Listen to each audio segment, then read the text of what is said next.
Sinampahan ng kaso ng Philippine Competition Commission o PCC ang 12 importer at trader na may kaugnayan umano sa kartel na dahilan ng pagtaas ng presyo ng sibuyas. Narito ang ulat. Sa ginawang administrative search ng Philippine Competition Commission sa isang negosyo noong September 2023, natuklasan ang kartel umano ng sibuyas. Sangkot ang 12 importer at trader. Nagpalitan umano ng sensitibong impormasyon ng mga negosyo para kontrolin at manipulahin ang supply at presyo ng sibuyas.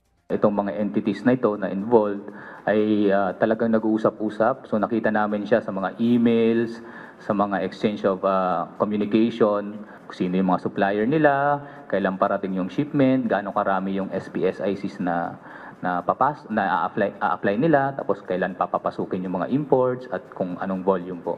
Nagsimula umano ang kartel noon pang 2019 at tumagal hanggang 2023.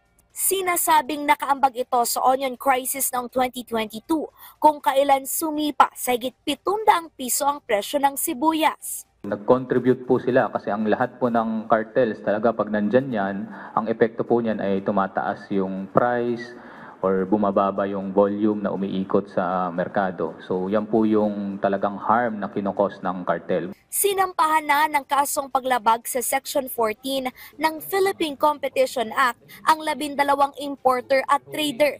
Pinagmumulta sila ng higit 2 bilyong piso. Sabi ng Department of Agriculture, kahit hindi pa paso ang rehistro ng ilang importer at trader, nakaban na sila sa Bureau of Plant Industry, ang tanggapan na nagbibigay ng alokasyon sa pag-aangkat ng agricultural product. Kung meron silang ginagawa na unfair trade previously, so may iwasan natin yung collusion na kasi kung may collusion kasi ang problema nun yung presyo kahit may importation hindi bababa.